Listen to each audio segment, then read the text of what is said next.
plática de esta noche. Espero que pongan el máximo de atención.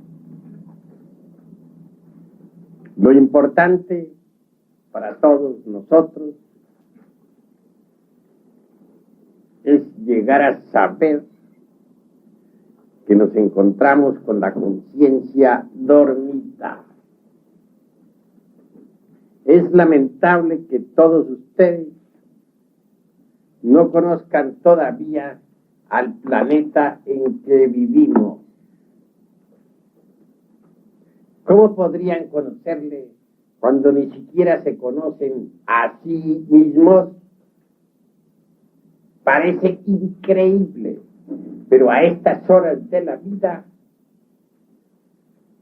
no conocemos el planeta Tierra.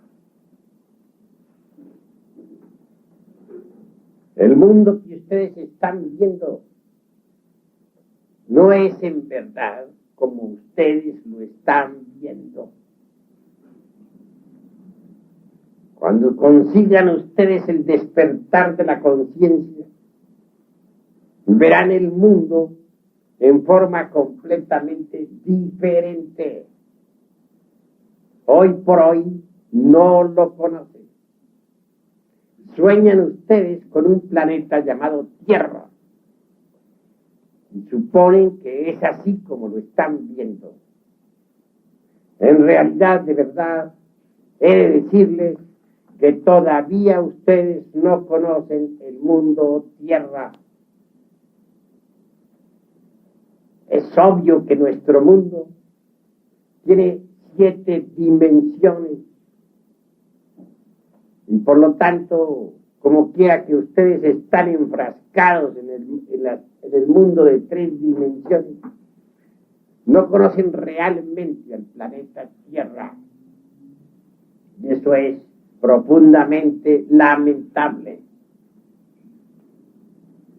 Los valles, las montañas, los mares, las colinas, las grandes cordilleras, no son así como ustedes las están viendo. Son diferentes. Mas sucede que ustedes todos tienen la conciencia en estado de sueño profundo. Por lo tanto, ven el mundo a través del sueño.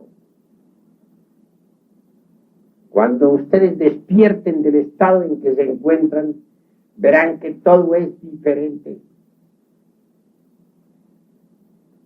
Si las gentes tuvieran la conciencia despierta, no habría guerras en el mundo. Si las gentes tuvieran la conciencia despierta, no habrían conflictos, problemas de ninguna especie, luchas entre trabajadores y patrones, entre distintas naciones, entre distintos intereses. Si la humanidad toda tuviera la conciencia despierta, habría paz en cada ser viviente y reinaría la felicidad sobre la faz de la tierra. Los evangelios insisten en el despertar, mas no dicen en qué forma hay que despertar. Nosotros, en nuestros estudios, luchamos porque las gentes conozcan las técnicas que conducen al despertar. No es tan fácil, mas nunca es imposible. La gente tiene la conciencia dormida desde que desarrolló en el pasado el abominable órgano cundartiguador. Tal órgano es un apéndice del organismo humano fue una proyección de la espina dorsal hacia abajo. Es la misma cola simiesca que todavía se ve en los gorilas, chimpancés, orangutanes y changos en general. En épocas remotísimas de la historia del mundo hubo una gran catástrofe. El cometa Condor chocó con el planeta Tierra y como secuencia o corolario de ello resultó una serie de terremotos y de grandes maremotos a través de los siglos. Aquellos se procesaron en forma interminable y fue entonces cuando un grupo de individuos sagrados encabezados por el arcángel Sakaki, venidos de otro lugar del cosmos infinito, hubieron de estudiar el problema. Las posibilidades de vida en el planeta Tierra disminuían considerablemente. Las especies estaban desapareciendo. Aquellos seres divinos revestidos o recubiertas sus divinales presencias con humanos cuerpos físicos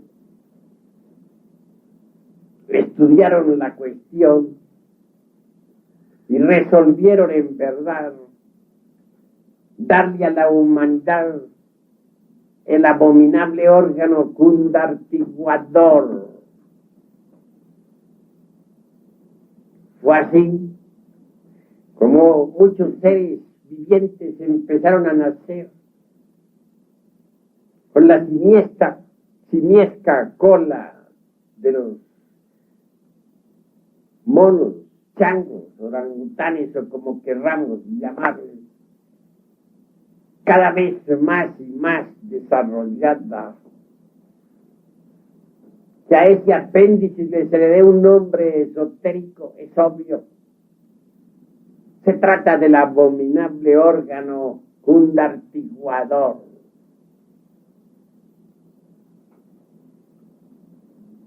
Como quiera que el organismo humano es una máquina transformadora de energías, el resultado que se esperaba era maravilloso. Indubitablemente el cuerpo humano capta determinados tipos de energía cósmica y los transforma automáticamente para retransmitirlo posteriormente a las capas anteriores del organismo planetario en que vivimos. Si cualquier transformación apareciese en el cuerpo físico humano, variaría indubitablemente el tipo de energía transformado. Fue así como se logró que la energía cósmica, fuerza proveniente del megalocosmos infinito, dentro del humano cuerpo, se convirtiera en fuerza lunar específicamente definida. Tal fuerza, retransmitida a las capas anteriores de la Tierra,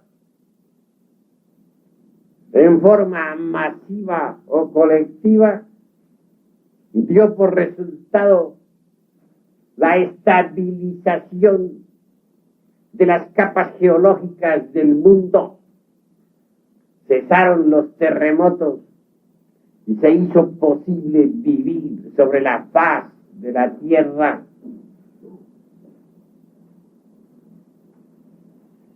Desgraciadamente, mis queridos amigos, he de decirles que el arcángel Sakaki y su altísima comitiva erraron en sus cálculos matemáticos transfinitos y como resultado vino un gran fracaso.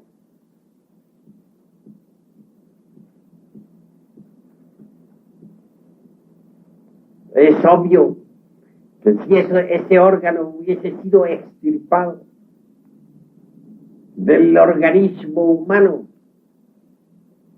a su debido tiempo, dentro de lo normal, no habría acaecido nada de lo que más tarde sucedió. Fue mucho el tiempo que la humanidad poseyó tal abominable órgano. Cuando intervino, después de muchos siglos, el archifísico químico común, Eloísos,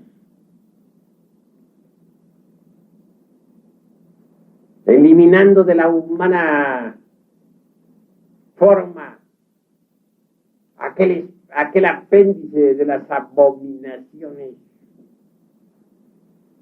ya fue demasiado tarde,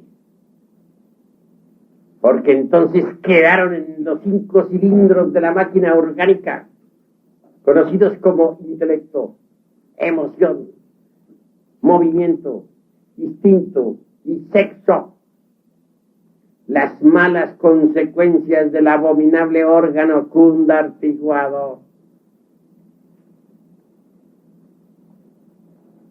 Esas malas consecuencias son los agregados psíquicos inhumanos que en nuestro interior cargamos. Ira, codicia, lujuria, envidia, orgullo, pereza, gula, etcétera, etcétera, etcétera. Como dijera Virgilio, el poeta de Mantua, aunque tuviésemos 1000 lenguas para hablar y para dar de acero, no alcanzaríamos a enumerar todos nuestros defectos cabalmente. Así que, dentro de los agregados psíquicos, quedó enfrascada la conciencia humana.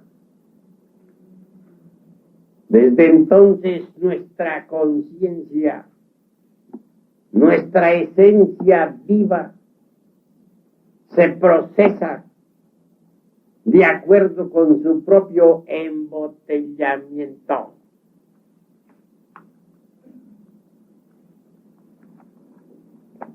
Con justa razón puede afirmarse en forma enfática que todos los seres humanos están en estado de hipnosis, que todos se hallan hipnotizados en forma masiva,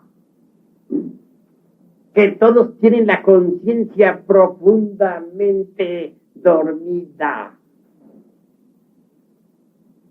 Mas nadie se da cuenta de la hipnosis general hasta que contempla una sesión de hipnotismo.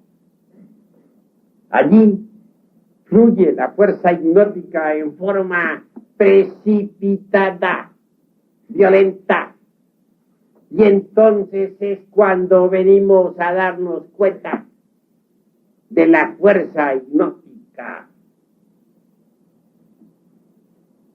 Cuando la fuerza hipnótica se precipita, la reconocemos, sabemos que existe. Eso solo se conoce en realidad de verdad, o se sabe. en una sesión de hipnología.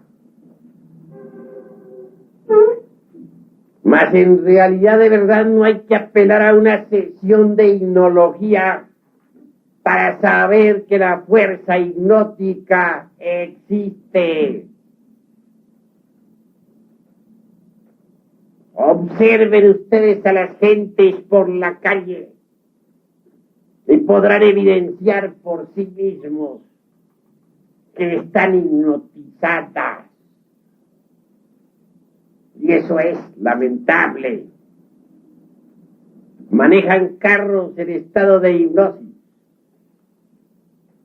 Trabajan hipnotizados. Viven hipnotizados.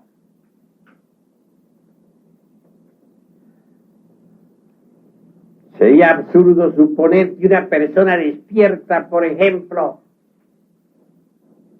manejando un automóvil, asesinara a otra.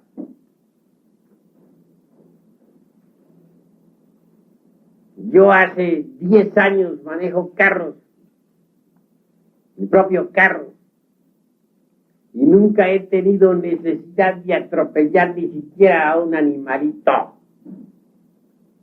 Pero sí encuentro en las carreteras o en las carreteras muchos animalitos atropellados, perros, gatos, etc. ¿Quiénes hacen eso? Si esa fuera una ley, tener uno que atropellar a las criaturas que viven sobre la faz de la tierra, entonces este que está aquí presente habría de haber atropellado también ya a muchas criaturas. Pero jamás he hecho eso. Hace poco, en el Distrito Federal, se dio el caso de un sujeto XX, cuyo nombre no menciono, que atropelló a 3 niños que se atravesaron en la vía pública. Se escondió, pero al fin el remordimiento triunfó y hubo de presentarse ante las autoridades. Es claro, para salir después libre pagando una caución. ¿Pero por qué atropelló a esos niños? No hay nada que pueda justificarlo. Cualquiera diría que sí hay justificaciones. Respondo que no las hay. Digo, llevo 10 años manejando y nunca he necesitado de atropellar a un niño. Ni a nadie. Entonces, ¿por qué lo hacen? No estoy en este momento condenando a ese hombre. Lejos sea de mí condenar a alguien. Quiero únicamente ponerlo como ejemplo para decir en forma enfática que todos los seres humanos están hipnotizados. Si ese XX caballero no hubiera estado hipnotizado, en modo alguno habría cometido tal crimen. Así es que en realidad, y sin querer exagerar la nota, debo decir que todos los seres que pueblan la faz de la tierra se hallan en estado de hipnosis. ¿Pero qué o quién los tiene en ese estado? ¿Por qué están así? En realidad, de verdad, es el abominable órgano cundartiguador. La causa causorum de tal hipnosis masiva o colectiva. Aún queda en el organismo humano una partícula incipiente de tal órgano. Y eso nadie lo puede negar. Quiero referirme claramente a ese pequeño residuo óseo del final de la espina dorsal. Todavía tiene poderes hipnóticos tal partícula ósea incipiente. Aún puede cristalizar las malas consecuencias en cada uno de nosotros. Aún puede lograr que pensamientos negativos, deseos negativos, etcétera, tome forma, se conviertan en nuevos agregados psíquicos inhumanos o indeseables en nuestra psique. Indubitablemente fue, por desgracia, ese órgano de las abominaciones el que originó los diversos elementos psíquicos indeseables que hoy cargamos en nuestro interior. Y dentro de esos múltiples elementos la conciencia está enfrascada.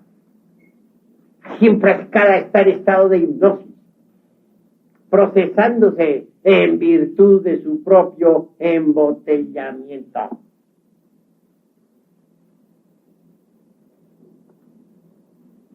Si les digo a ustedes que no vemos el mundo tal como es, no estoy exagerando la nota. Cuando alguien consigue quebrantar esos elementos psíquicos indeseables que en nuestro interior cargamos, ve el mundo entonces en forma diferente. Lo ve con 7 dimensiones y no con 3.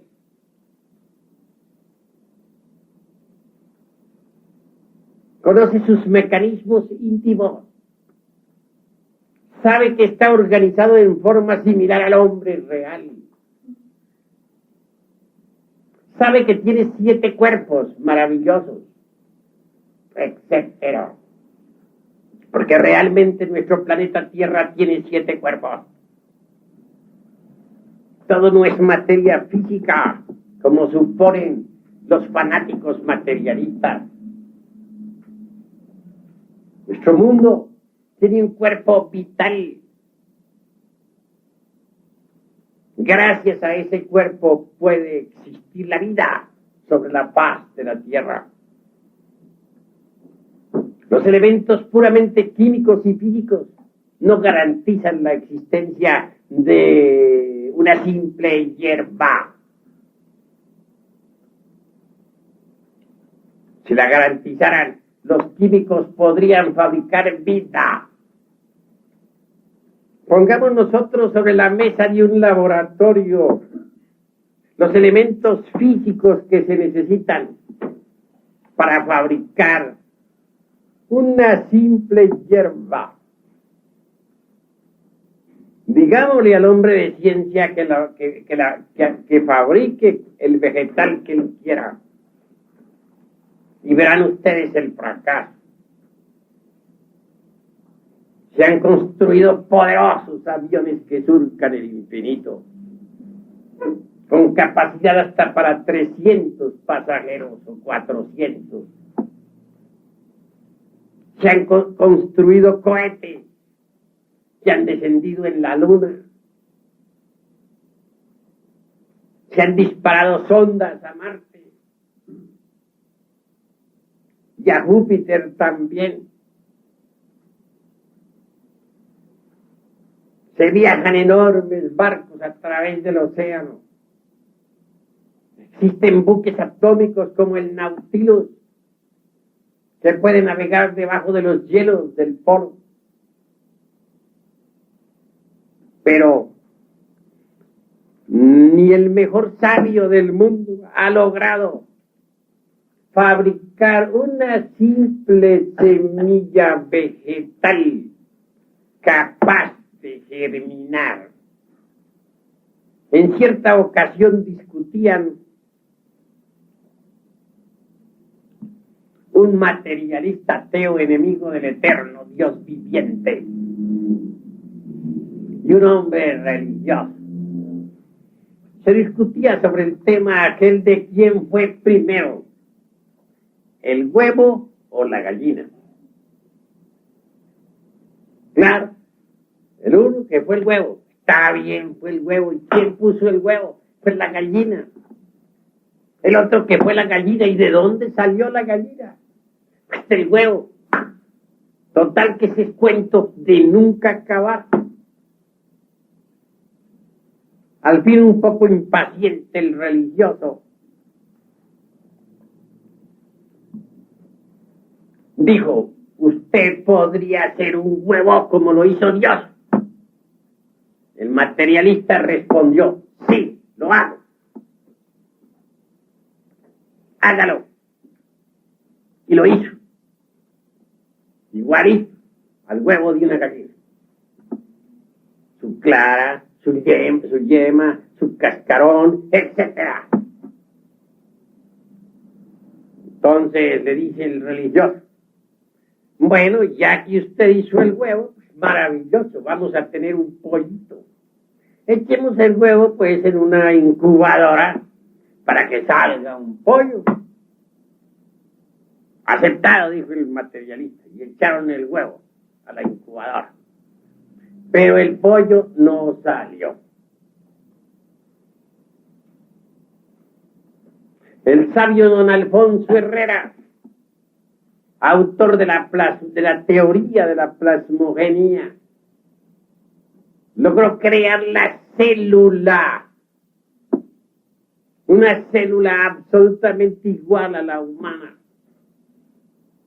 pero fue una célula muerta, nunca tuvo vida.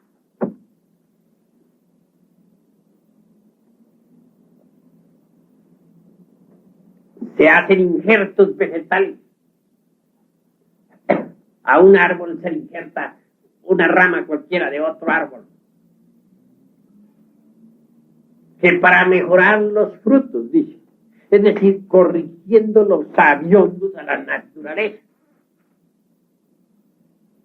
Claro, lo que hacen son adefesios, porque los frutos producto del injerto no llevan la misma fuerza natural viviente del megalocosmos. Son frutos adulterados que van a dañar el organismo humano desde el punto de vista energético.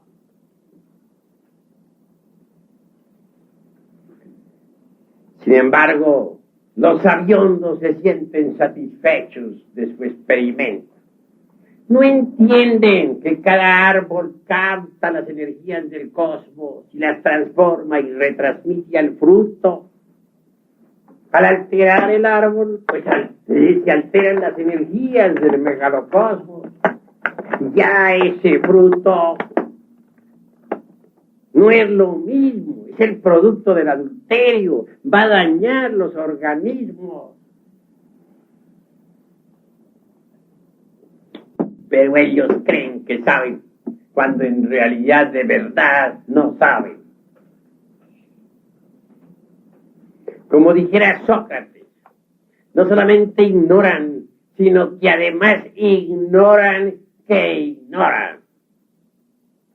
Y eso es lo grave. Se hacen inseminaciones artificiales.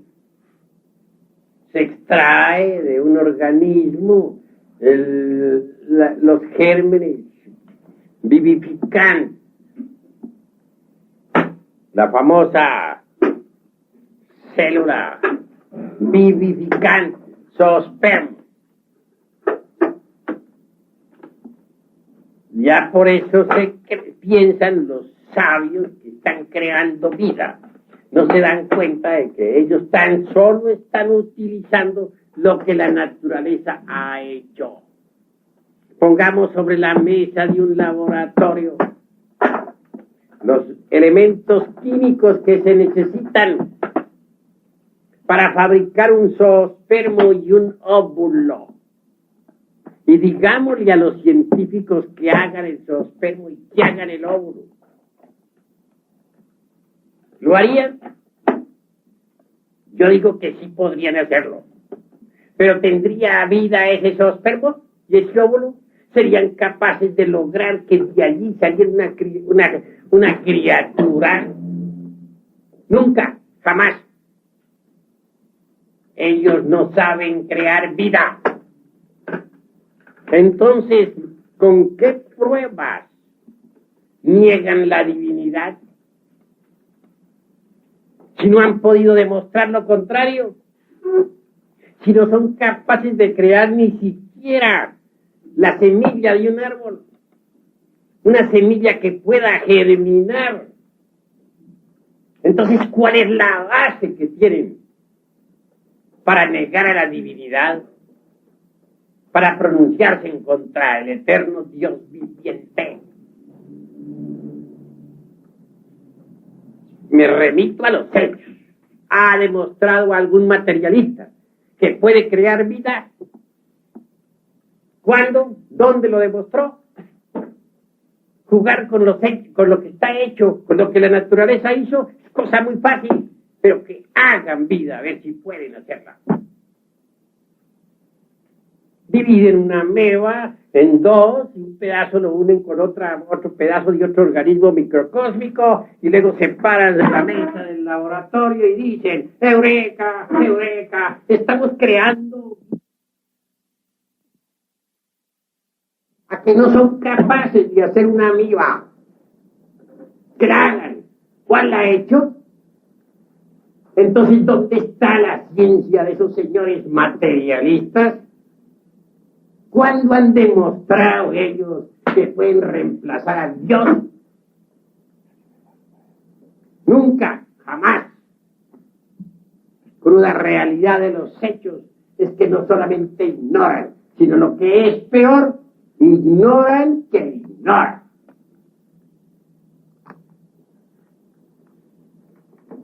Hechos es lo que exigimos. Y hasta ahora no lo han demostrado. Que dicen que el hombre viene del mono.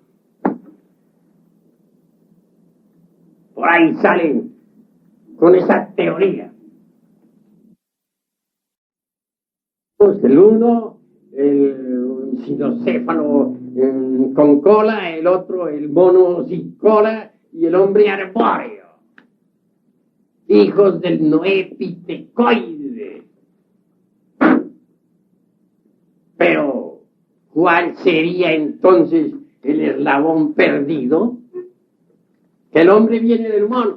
Muy fácil decirlo. ¿Y dónde está la conexión entre el hombre y el mono? ¿Dónde está el eslabón perdido? ¿Lo han encontrado alguna vez? ¿Cuál es? Tendría que ser un mono capaz de hablar, una especie de mono hombre, ya con palabras, dotado del lenguaje. Hasta ahora no ha aparecido. Entonces son empíricos esos señores materialistas. No nos están presentando hechos, sino suposiciones, utopismos. Ahora miremos el volumen del cerebro del mejor de los changos, de un gorila, y comparémoslo con el cerebro del hombre más atrasado que haya, por ejemplo, el de las tribus de Australia, gentes de cráneo achatado.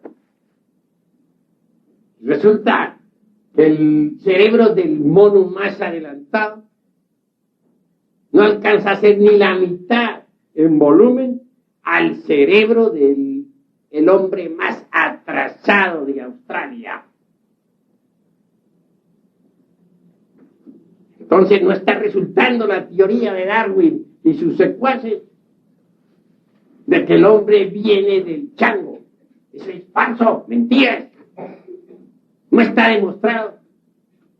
¿Sobre qué base lo están sosteniendo? Que nos muestren públicamente al eslabón perdido.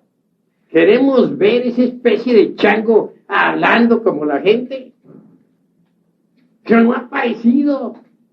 Entonces es una suposición, una fantasía que no tiene ninguna realidad. ¿Por qué afirman estas cosas los científicos ultramodernos? ¿Por qué hablan de cosas que no saben? ¿Por qué tantos utopismos baratos? Sencillamente porque tienen la conciencia dormida. Esa es la cruda realidad de los hechos. Están hipnotizados.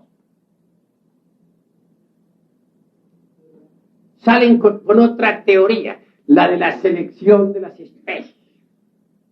Por allá, de un insignificante molusco, va desarrollándose, pues, distintas especies vivientes, que el proceso de selección, el amo de selectivo, o el dios de selección, va seleccionando las especies, y de tanta selección al fin resulta el hombre. Está bonita la teoría, pero demuéstrenla. No pueden demostrarla. No negamos nosotros que existan en cada especie ciertos procesos selectivos, no lo negaríamos. Hay aves, por ejemplo, que emigran en determinada época. Uno se asombra al verlas todas reunidas. Qué extrañas se vuelven. Y luego levantan el vuelo muchas veces para atravesar el océano. En el camino muchas mueren, pero las más fuertes logran sobrevivir. Y esas que sobreviven a la lucha transmiten sus características a sus descendientes. Así actúa la ley selectiva. Hay peces que luchan incesantemente contra monstruos marinos, que a fuerza de tanto luchar resultan también fuertes y transmiten sus características a sus descendientes. Hay criaturas cuadrúpedas, bestias, que a fuerza de tanto luchar se van haciendo más y más fuertes, transmiten sus características psicológicas a sus descendientes. Es la lucha por el más fuerte, el proceso de selección, la supervivencia del más apto, pero jamás se ha visto que de una especie salga otra. Cuando mucho han mejorado las características de la especie, pero que una nueva salga de allí no se ha conocido jamás en el curso de la historia del mundo. Sin embargo, son muchos los que le han dado a la selección natural las características de un Dios creador. Es que exageran la nota los fanáticos materialistas. A la selección natural se le han dado características muy socorridas de retórica. Pero nunca la selección natural nos ha podido presentar una nueva especie sobre el tapete de la existencia. Mucho se ha hablado en el terreno de la ciencia sobre el protoplasma. El protoplasma ya sumergido en el mar salado hace millones de años. Que de ese protoplasma, dicen los científicos, devino la vida universal. Y son los fanáticos protistas, esos ignaros, esos dechados de sabiduría, quienes hacen creer a sus socorridos secuaces ignaros como ellos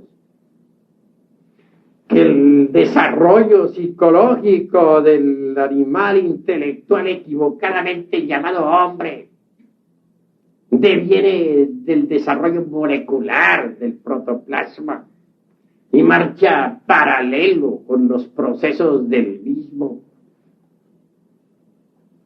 Quieren que el alma, la conciencia o como se quiera llamar, no sea más que el resultado de los distintos procesos evolutivos del protoplasma a través de los siglos. Así piensan los protistas, los dechados de sapiencia. Me viene en este momento a la memoria el monerón de Haeckel, ese átomo sumergido allá entre el abismo acuoso De él quiere hacer venir toda vida Haeckel y sus secuaces. Pero no se da cuenta Haeckel de que el monerón ese es un átomo muy bien organizado. No es algo, pues, sin organización. Es algo complicado que tuvo que pasar por diversos procesos cósmicos universales.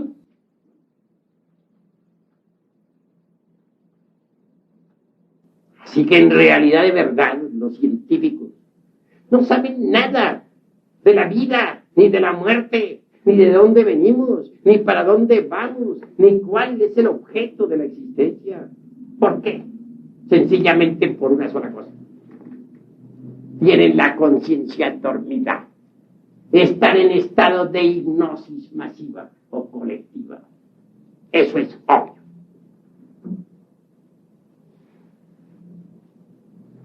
Mis queridos amigos, la ciencia materialista marcha por el camino del error. Nada sabe sobre el origen del hombre, absolutamente nada. Que la ley de la selección natural haya existido, no lo negamos, pero ella no ha creado nada nuevo. Que las especies varíen a través del tiempo y de los años, no podemos negarlo. Pero los factores de variabilidad de cualquier especie solo entran en acción después de que los prototipos originales de la misma han cristalizado en el mundo físico. Esos prototipos de cualquier especie viviente se desarrollan previamente en el espacio psicológico de la naturaleza, en las dimensiones superiores de este mundo tierra, en esas dimensiones que los científicos materialistas niegan, porque no las perciben, y no las perciben porque están hipnotizados. Si ellos salieran primero del estado de hipnosis y luego hablaran, sus conceptos serían diferentes. Mas duermen terriblemente. Si alguien quiere saber sobre la historia del ser humano, tiene que observar muy bien la ontogenia. La ontogenia es una recapitulación de la filogenia. ¿Pero qué es la ontogenia en antropología? Es el proceso de desarrollo del feto dentro del vientre materno. Si observamos los procesos de la gestación en una mujer, en una madre, venimos a evidenciar que la ontogenia es una recapitulación de la filogenia. La filogenia es el estado de evolución y transformación por el cual ha pasado la raza humana a través de los siglos. La ontogenia recapitula esos estados en el vientre materno.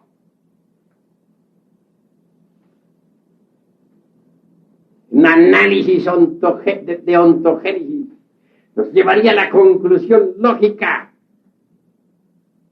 de que la especie humana y las otras especies animales tienen parecido en su origen y que devienen todas del espacio psicológico.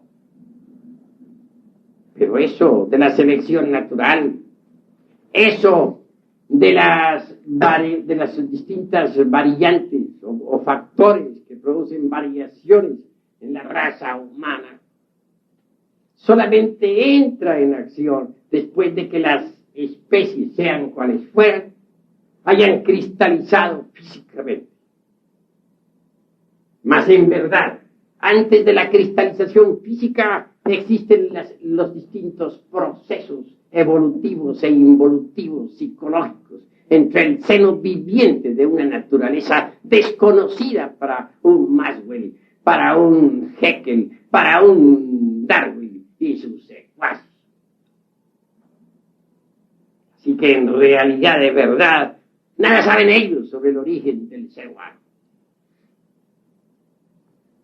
¿Cómo es posible que los sabios materialistas digan que existen ciertas variaciones en los distintos tipos de las especies vivientes, ya por accidente o en forma espontánea? ¿No resulta acaso eso una contradicción? ¿No son ellos mismos los que dicen que este universo es el resultado de la fuerza de la materia y de la necesidad? ¿Cómo es que se contradicen y luego nos hablan de variaciones espontáneas en un universo de fuerza, de materia y de necesidad? ¿Es posible eso? Un universo de fuerza, materia y necesidad no admite variaciones espontáneas ni accidentales. Si esas variaciones en las especies existen, es por algo que ellos mismos desconocen. Así que en realidad, de verdad, la ciencia materialista no solamente ignora, sino además ignora que ignora. Nosotros vamos con la antropología gnóstica. Ahondamos profundamente en el pasado. No nos convence el Noépitecoide con sus 3 hijos. Allá los científicos materialistas y sus secuaces. En realidad, de verdad, esta raza humana que puebla la faz de la tierra, hoy por hoy, no es más que una raza de animales intelectuales. Ustedes podrán ofenderse, si quieren ofenderse, pero antes de que existiera la raza de los animales intelectuales, existieron los hombres. Los hombres de la época lemúrica, los hombres hiperbóricos y los hombres polares. Los animales intelectuales vinieron después. Esta raza de animales intelectuales viene desde la Atlántida. Nació en la Atlántida. Los hombres reales de la Lemuria, en sus últimos tiempos, se fueron retirando del escenario del mundo. Y sus organismos los fueron dejando a los elementales superiores de los reinos animales. Entonces esos elementales entraron en estos organismos y aquí están presentes. Fueron creados desde la Atlántida para acá. Porque los lemures no eran animales, ni los hiperbóreos, ni los polares. A la raza de animales intelectuales le precedió la de los hombres, que existieron en la Lemuria, en el continente hiperbóreo y en el Polo Norte, que en aquella época estaba ubicado en la zona ecuatorial. ¿En qué se basa la antropología gnóstica para afirmar esto? ¿Por qué lo dice? Se basa no solamente en todas las tradiciones que vienen en los libros sagrados de Egipto, del antiguo México, de los pueblos incaicos, de la tierra de los mayas, de Grecia, de India, de Persia, del Tíbet, etc. Sino en las investigaciones directas también de aquellos que han logrado despertar conciencia. Aquí en esta institución nosotros les vamos a entregar a ustedes todos los sistemas que se necesitan para despertar conciencia. Y cuando ustedes despierten, investiguen y comprobarán lo que les estoy diciendo por sí mismos, no porque yo se los venga a decir. Lo comprobarán directamente, pero despierten, porque así como están dormidos, podrían también ser víctimas de las teorías aquellas de Haeckel y sus secuaces.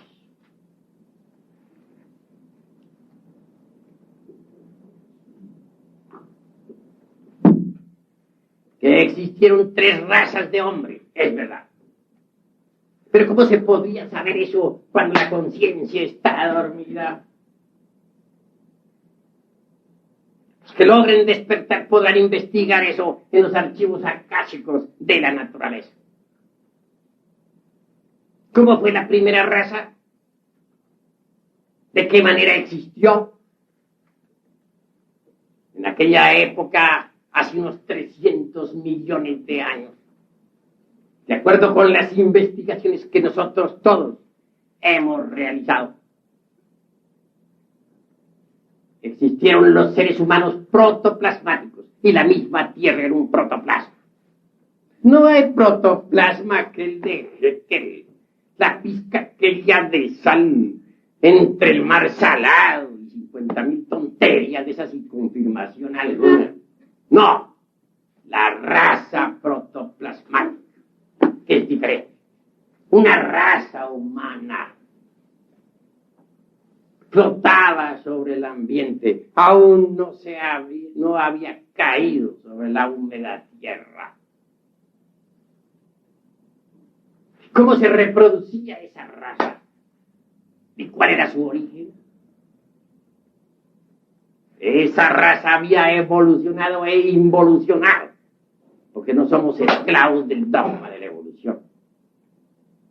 Digo, repito, evolucionado e involucionado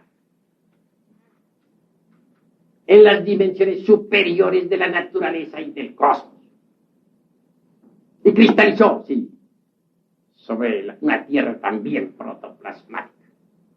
Después de múltiples procesos evolutivos surgidos desde su germen original, ubicado en el caos, en el Magnus Limbus,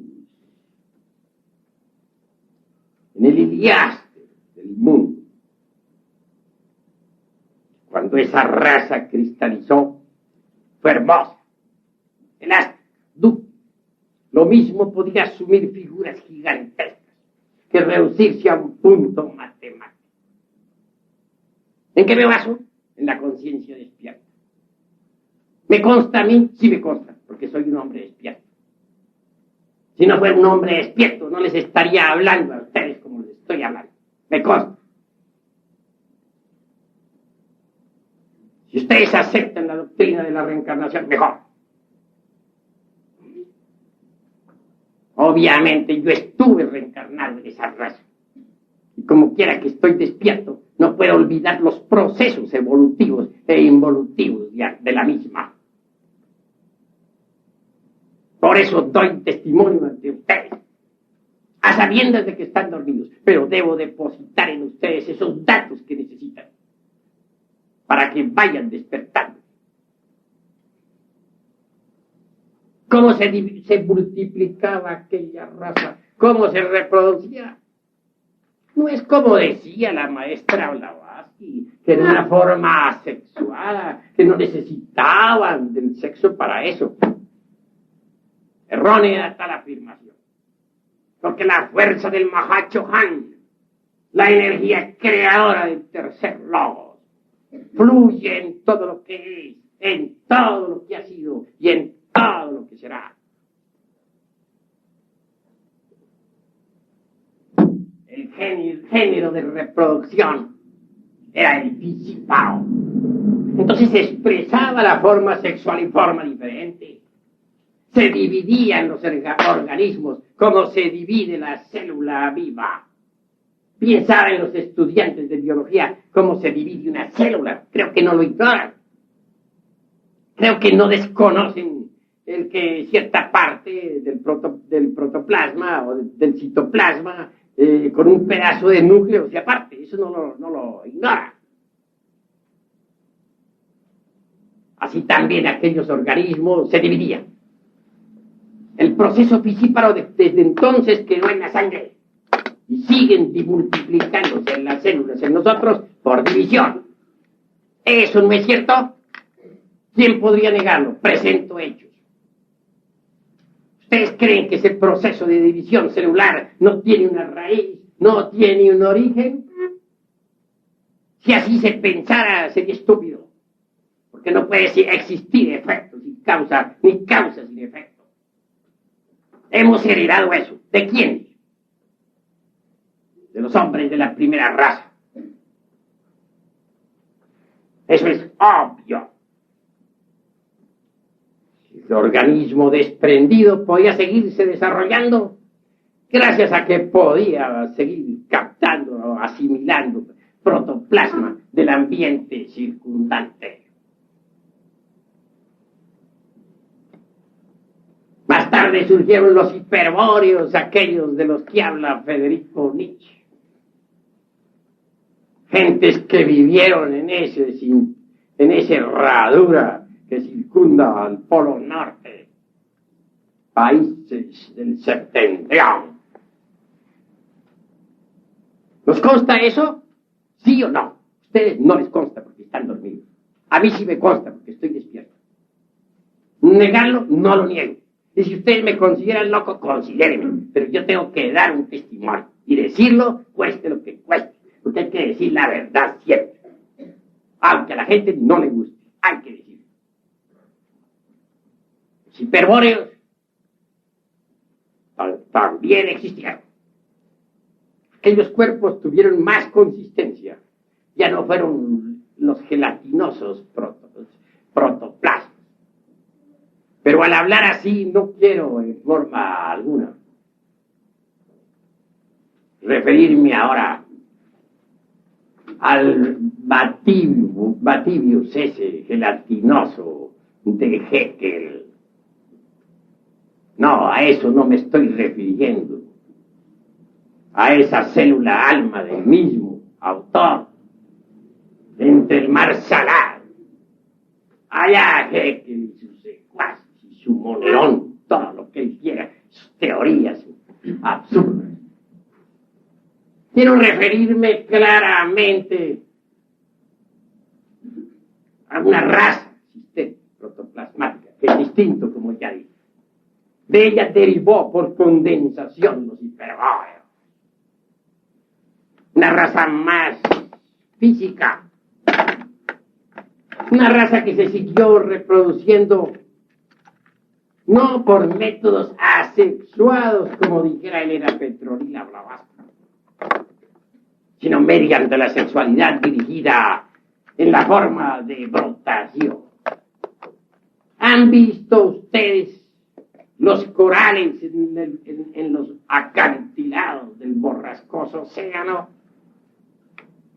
Ellos se reproducen por brotación. De un coral sale otro, y de otro, y así es como los corales se reproducen. Hay plantas que mediante sus brotes siguen multiplicándose. Así también sucedió que un cierto brote aparecía en el cuerpo del padre-madre. Así operaba la fuerza sexual hasta que se desprendía ese brote, que daba origen a una nueva criatura. Ese era el modo de reproducción de los hiperbóreos.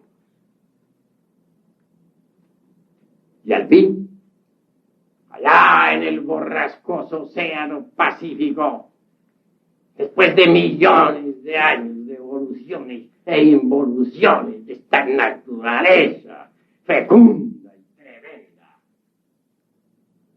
brotó la Lemuria, un gigantesco continente surgido desde el fondo de los mares, que cubría todo el océano Pacífico.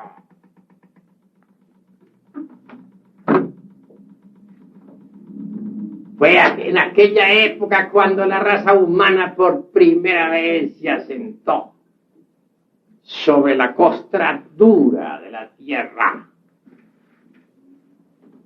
Entonces aparecieron en el continente Mu no por generación espontánea, como que creyera un Epicuro y sus secuaces, ni por selección natural elevada esta teoría a la categoría de un Dios creador. Maravillosa concesión que se le ha hecho a la retórica del absurdo. No. ¿Cómo entonces? ¿De qué manera surgió? Cristalizaron los hiperbóreos. Sus humanos cuerpos tomaron dura forma. Y en los hermafroditas lemures gigantescos, como aparecen simbolizados allá en esas esculturas de Tula, caminaron sobre la faz de la tierra. Su modo de reproducción en principio no fue exactamente el ovíparo.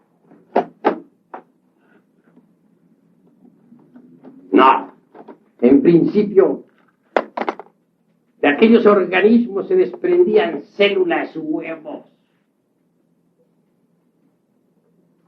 Y estas se desenvolvían para dar origen a la aparición de una nueva criatura.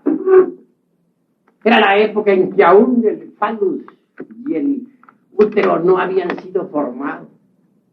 Era la época todavía en que el lingam yoni estaban incipientes, en estado germinal. Era la época en que el ovario no se había desarrollado. Pero los tiempos pasaron en la Lemuria.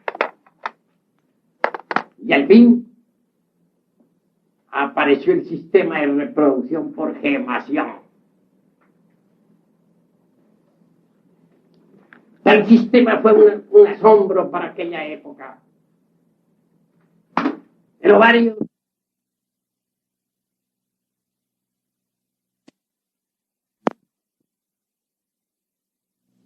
de una célula fecundante,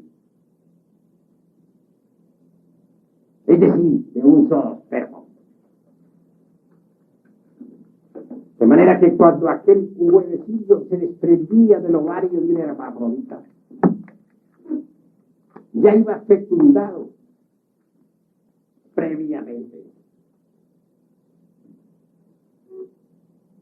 Así que al venir a la existencia, el huevo se abría después de cierto tiempo de fecundación. Y de aquí salía una nueva criatura. Por eso es que los nahuas decían que los hijos del tercer sol se habían transformado en pájaros. Sabia aseveración de la antigua cultura náhuatl. Pero acercándose la época del final de Lemuria, desde la tercera o cuarta subraza en adelante, los seres humanos se dividieron en sexos opuestos. Y fue entonces necesaria la cooperación para crear. Este sistema de crear mediante cooperación viene desde la Lemuria. Es obvio que se necesita de una célula fertilizante para un huevo ovaico. Solo así, de la unión de esa célula fertilizante con el óvulo, puede surgir la célula original con sus 48 cromosomas, número muy discutible en biología, pero exacto. Y de la célula germinal, a su vez, mediante división celular, viene el proceso. Y de la célula germinal, a su vez, mediante división celular, viene el proceso del feto, la gestación. Y así nacen las criaturas desde finales de Lemuria hasta la época actual. ¿Pero qué saben de eso los que tienen la conciencia dormida? ¿Acaso aceptarían estas tremendas realidades? Eso nunca, jamás. Ellos prefieren pensar en ese simple moluscoide allá, de los vertebrados más incipientes, desarrollándose a través del tiempo, mediante procesos selectivos extraordinarios, pasando por distintas variaciones de acuerdo con la selección de las especies, hasta que al fin aparece el Noé pitecoide con sus famosos 3 hijos bastardos. ¿Creen ustedes que una teoría así, fundada en meras inquietudes de sabiondos, podría tener la consistencia, la fuerza de la experiencia de un hombre consciente? Es obvio que no. Así que en realidad, de verdad, mientras uno no despierte la conciencia, no puede saber nada sobre el origen del hombre, nada sobre el origen de la vida, nada sobre lo que es, ha sido y será. El dogma de la evolución de Darwin se tragó a mucha gente, a muchísima. Se habla de que el germen viene del germen se desarrolla la planta y que de la planta evolucionando aparece el fruto. Pero esa sería una teoría incompleta sobre el mismo dogma de la evolución. Nosotros vamos más lejos. Sabemos que el germen del cual sale la planta y que por último resultado da fruto deviene del germen, deviene de otra planta. Y si vamos mediante procesos retrospectivos involutivos estudiando esto entre los archivos acáchicos de la naturaleza, palabra que disgusta mucho a los darwinistas y materialistas. En última síntesis encontramos al protoplasma de las plantas, a las plantas en estado protoplasmático, existiendo en el amanecer de la vida, en la época polar. ¿Pero creen ustedes acaso que la evolución de las plantas ha terminado? ¿Qué diríamos del futuro desenvolvimiento de los vegetales a través de las edades? ¿Conocen acaso eso los materialistas? ¿O les ha ocurrido? ¿O piensan que ya terminó la evolución de los vegetales? Nada de eso saben. Nada. Qué tontería tan grande pensar que la psiquis humana es un resultado de los procesos moleculares evolutivos del protoplasma a través de los siglos.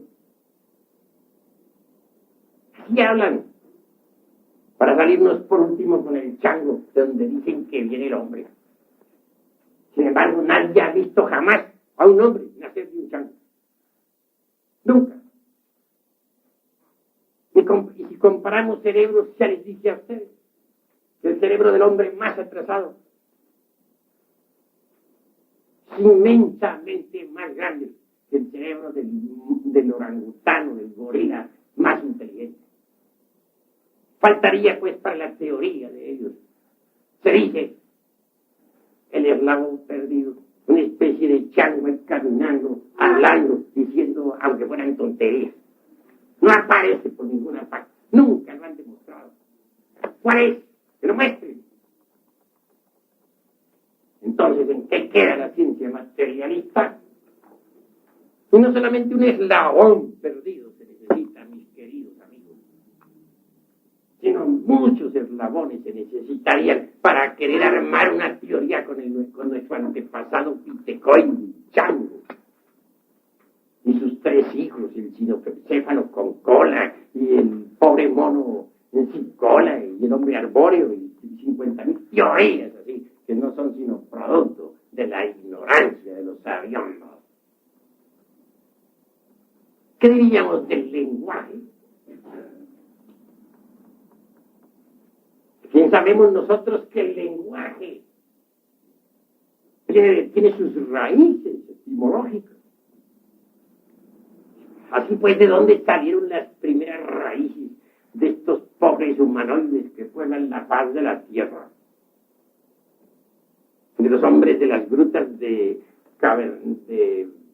España, en fin, unas grutas que hay por ahí que ahorita ni me acuerdo. ¿De dónde saldrían aquellas raíces? Las grutas de Cromagnon, ya me acordé. Ya se me refrescó la memoria. Y las de Grimaldi, por cierto. Se dice que fueron los antepasados de estos pobres humanoides, pero resulta que no hay tal. Porque quien haya investigado con conciencia después despierta se dará cuenta claramente que los hombres de aquellas grutas no son más que los descendientes degenerados de la agencia Atlante. No quieren ver los científicos materialistas más allá de sus narices.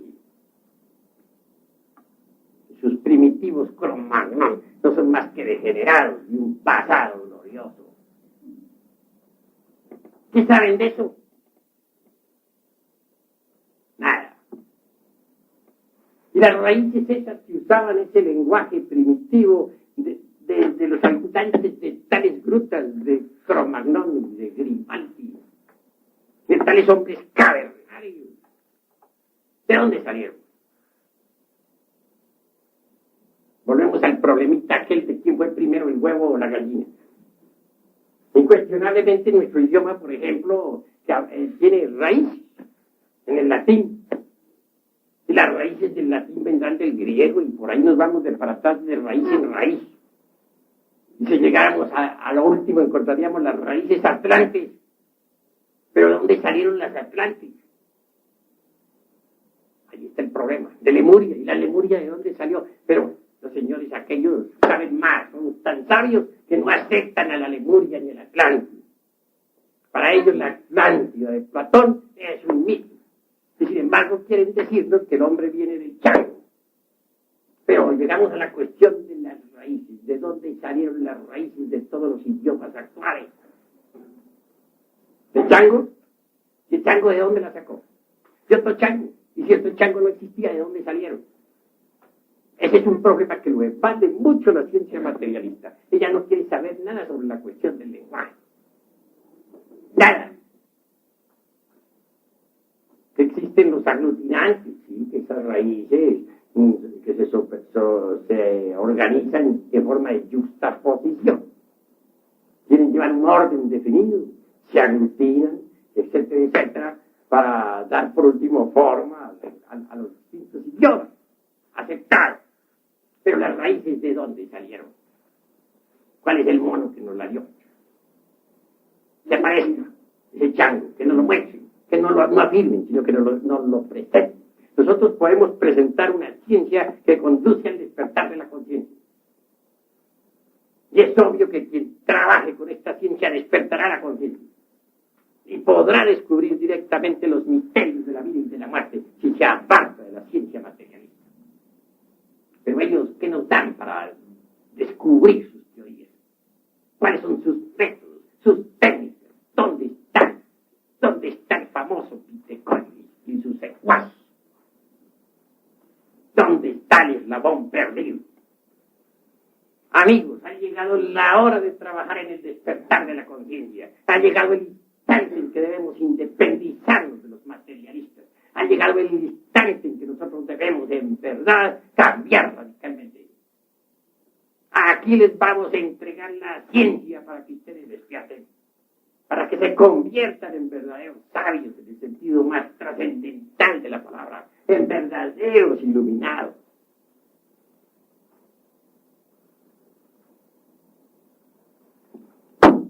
Hasta aquí mi plática de esta noche. Ahora doy oportunidad para las preguntas. Quien quiera preguntar puede hacerlo con la más entera libertad.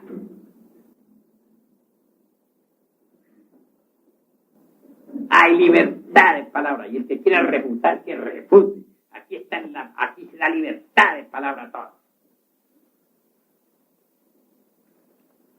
Entonces, ¿de dónde se ve el hombre?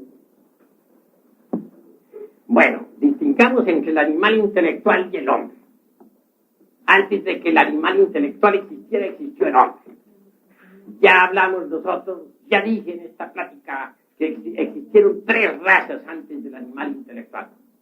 Quiero referirme en forma franca a los lemures, a los hiperbóreos y a la raza polar.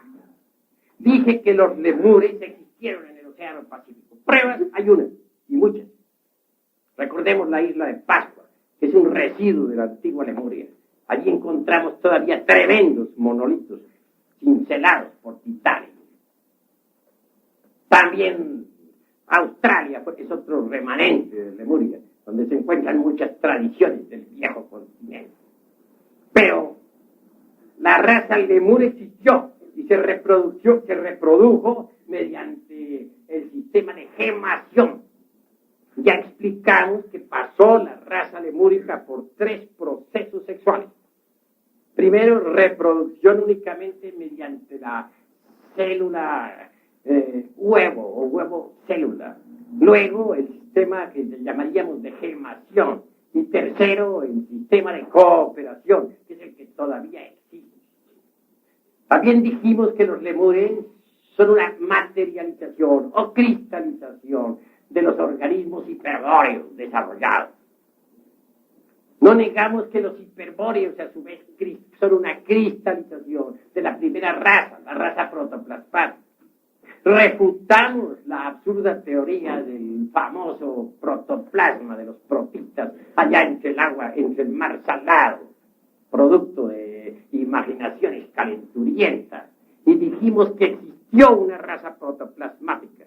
Afirmamos en forma enfática que antes de que esa raza cristalizara definitivamente en nuestro planeta Tierra, que también se encontraba entonces en estado protoplasmático, evolucionó esa misma raza, evolucionó y pasó por muchos procesos dentro de las dimensiones superiores de la naturaleza y del cosmos. Al llegar a esta parte hemos chocado precisamente con el problema de los materialistas que no quieren aceptar las dimensiones superiores de la naturaleza y que no quieren en modo alguno se resignan a reconocer su ignorancia. Mediante el despertar de la conciencia, cualquiera puede evidenciar la cruda realidad de las dimensiones superiores de la naturaleza y del cosmos. Y quien despierte también podrá evidenciar que las evoluciones e involuciones de aquella raza que cristalizó al fin en el continente polar surgieron de los gérmenes elementales primitivos depositados en el caos antes de que la vida hubiese tomado forma. Así que estamos hablando de cuestiones de antropogénesis, de antropología gnóstica, porque nosotros nos dedicamos a esa clase de estudios, ya que esta institución es de gnóstica antropológica. No aceptamos las teorías materialistas, porque después de revisarlas no resistieron un análisis de fondo. No podemos aceptar lo que no resiste un análisis. ¿Alguna otra pregunta? ¿Tiene la palabra? ¿Cómo? Pues es claro que las lenguas tienen sus raíces, son raíces que se justaponen unas a otras. ¿Quién podría negarlo? Ahora bien, unas raíces vienen de otras raíces y si mediante exámenes retrospectivos vamos, será muy difícil a los científicos materialistas descubrir de dónde salieron las primeras raíces. Pero nosotros sí sabemos de dónde salieron. Téngase en cuenta que los lemures pronunciaban perfectamente, usaban perfectamente en su lenguaje 300 consonantes y 51 vocales. Tenían una capacidad ablativa inmensamente superior a la de nosotros, porque eran hombres. Nosotros somos animales intelectuales, no tenemos esa capacidad. Los organismos humanos degeneraron después de que fueron entregados a los elementales superiores de la naturaleza. Es decir, a los elementales provenientes de los reinos animales superiores. Entonces es claro que tenía que disminuir la capacidad ablativa. Y disminuyó. Hoy apenas sí usamos las vocales y consonantes de nuestro idioma. ¿Alguna otra palabra? A ver. ¿A qué se debe la diferencia de tipo de sangre? Bueno, tiene que haber, dijéramos, particularidades definidas. Porque todo en la naturaleza tiene su tónica vibratoria propia. Cada uno de nosotros tiene su propia particularidad. A eso se debe la diferencia de sangre. ¿Y no tiene consecuencias en el modo de pensar de nuestra familia? Obviamente que sí. pero cada cabeza es un mundo. Unos pensamos en una forma y otros en otra. Unos vamos con la cabeza para arriba y otros van con la cabeza para abajo. Bueno, estoy hablando de forma simbólica. ¿Alguna otra pregunta? Disculpe, señor, que el mundo tenía 7 dimensiones, ¿no? Sí. Y que lo podíamos ver solamente despertando la conciencia. Y usted dijo que usted estaba despierto. ¿Nos podría decir más o menos una forma concreta cómo es la séptima dimensión? ¿Cómo qué? ¿Cómo es la séptima dimensión? Sería lenguaje mudo para ti, puesto que no puedes verla. Si yo te digo que el mundo de 3 dimensiones es largo, ancho y alto, bueno, alguna idea te puedes ir formando. Si te digo que el mundo de la 4ª dimensión es el tiempo, está bien. Y hay quienes yo conocí ahora hace poco en Durango a un físico atómico muy extraordinario que aprendió a viajar en el tiempo, hacia adelante y hacia atrás, con cuerpo físico. Y es un físico nuclear. Es alguien respetable. También existe una 5ª dimensión que está más allá de la eternidad y del tiempo. Hay una 6ª dimensión. Digo, una 5ª dimensión, que es la eternidad, dispensen ustedes. Y hay una 6ª dimensión que está más allá de la eternidad y del tiempo. Y por último viene la dimensión 0 desconocida, la del espíritu puro. Bueno, ¿y qué es lo que se necesita para despertar la conciencia? Para despertar la conciencia lo que se debe es reducir a polvo al ego animal. Este ego no es más que un manojo de deseos, pasiones, ira, odio, etcétera, etcétera, etcétera, y otras tantas hierbas. Si tú reduces a polvo al ego, si pasas por la aniquilación budista, despiertas la conciencia. Y una conciencia despierta es la conciencia iluminada. Ante todo he de decirles a ustedes, mis amigos, que hay necesidad de crear al bodhisattva. ¿Qué se entiende por bodhisattva? La conciencia iluminada despierta. Eso es el bodhisattva. Es obvio que si nosotros desintegramos, por ejemplo, el defecto de la ira, que es un agregado psíquico inhumano que en nuestro interior cargamos, cristalizará en nosotros la virtud de la serenidad. Si nosotros desintegramos el defecto o el agregado psíquico de la codicia, cristalizará en nosotros el desinterés más profundo. Si nosotros reducimos a polvo al agregado psíquico de la lujuria, cristalizará en nosotros la castidad. Si nosotros quebrantamos y volvemos polvo al elemento psíquico del odio, cristalizará en nosotros el amor. Y así sucesivamente, cada vez que quebrantamos un defecto, cristalizamos alguna virtud en nosotros. ¿Y qué es el alma? El alma es un producto, mejor dicho, es una suma de distintas virtudes, leyes, poderes, etcétera.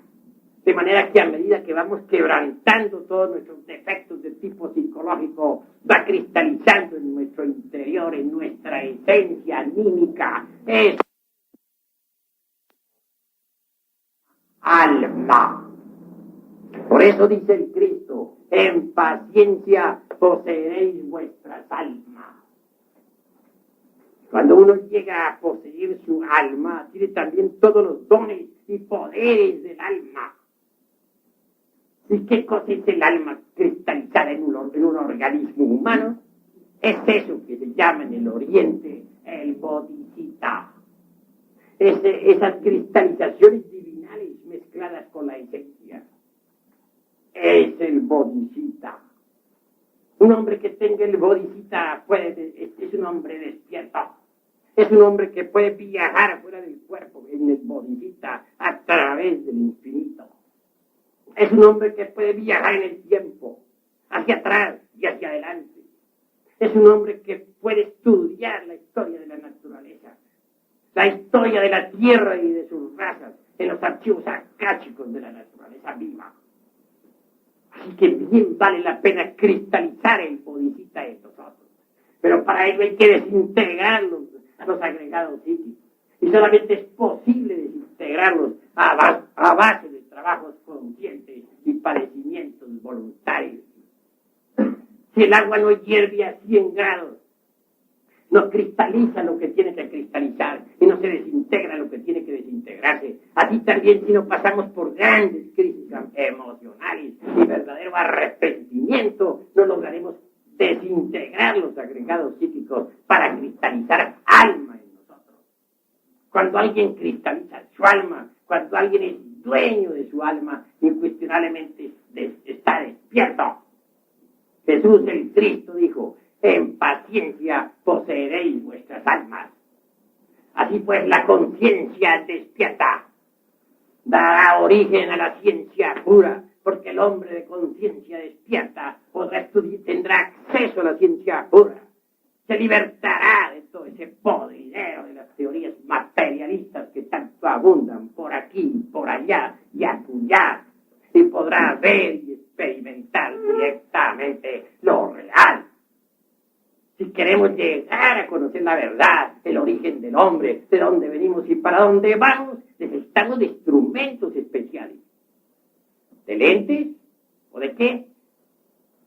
Necesitamos del bodhicitta, que es conciencia despierta. Los mejores aparatos de investigación están dentro del hombre. Y si el hombre se prepara, se convierte en un verdadero experimentador de lo real. ¿Hay alguna otra pregunta?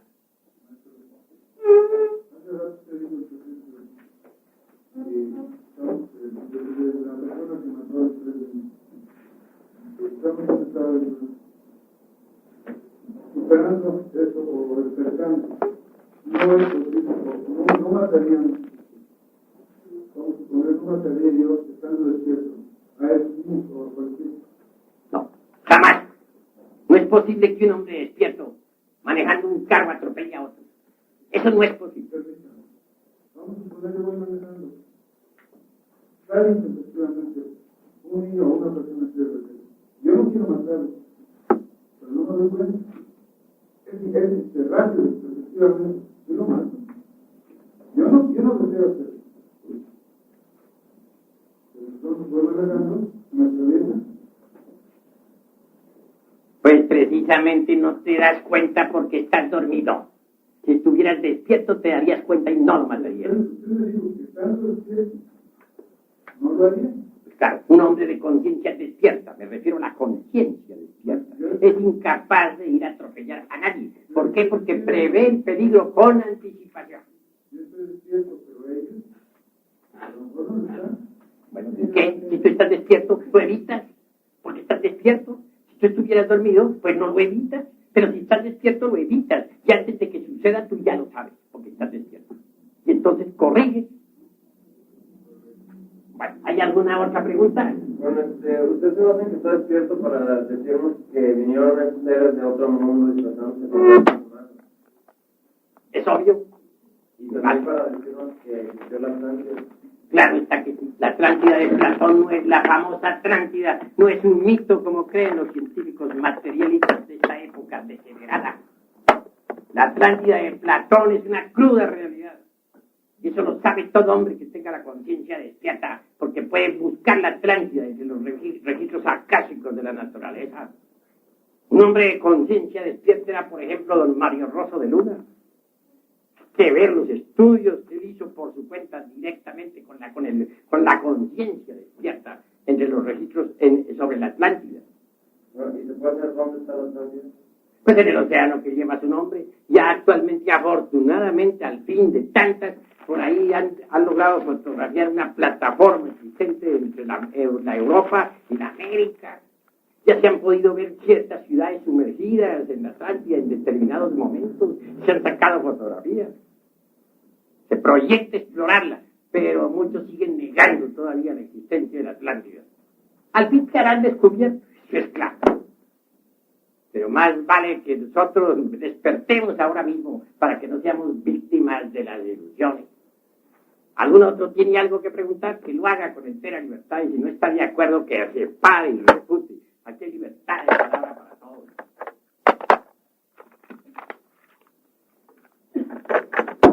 A ver, toma la palabra. ¿Qué importancia tiene la energía sexual para empezar el despertar? la energía sexual es vital para el despertar de la conciencia. Es un tipo de energía sumamente fino, sumamente poderoso. Tiene en el organismo humano su propio sistema establecido, sus canales de circulación, etc. Incuestionablemente es la energía más fuerte que exista en todo el universo. Alrededor del sexo gravitan todas las actividades humanas. De manera que esa energía sexual lo mismo puede esclavizar al hombre que liberarlo.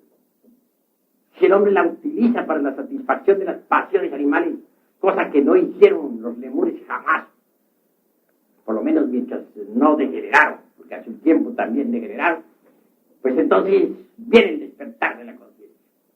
Porque esa energía sabiamente dirigida sirve para el despertar de la conciencia. Pero hay que aprender a dirigirla, a gobernarla, no ser esclavos de ella.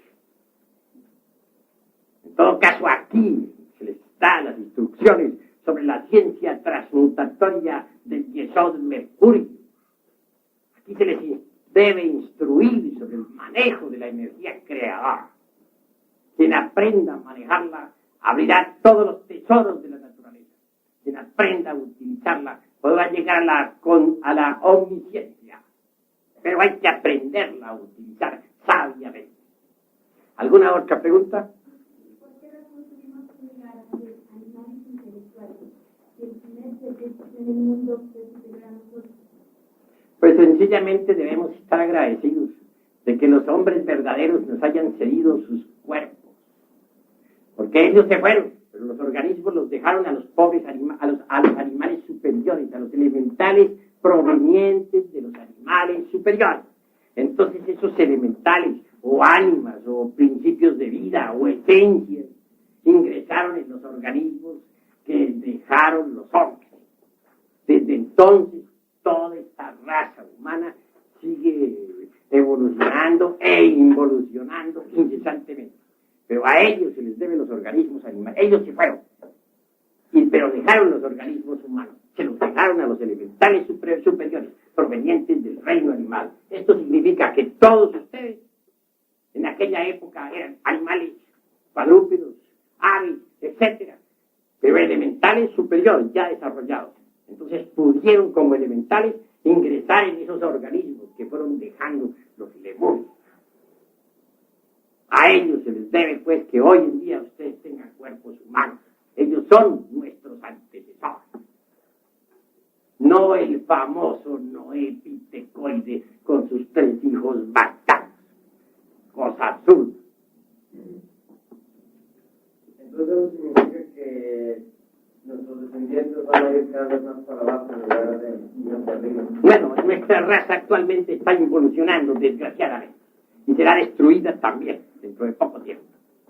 Pero surgirá de todas maneras una nueva raza. Ella surgirá del núcleo, de lo más selecto, de lo más distinguido de nuestra raza.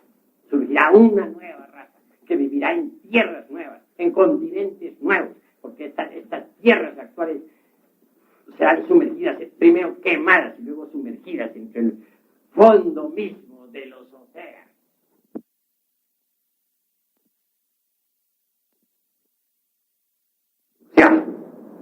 Pero una nueva aparecerá en continentes nuevos, en tierras nuevas que surgirán del fondo del océano. Creo que hasta aquí hemos platicado, mis estimados amigos. Gracias por su asistencia. Paz inmerenciable.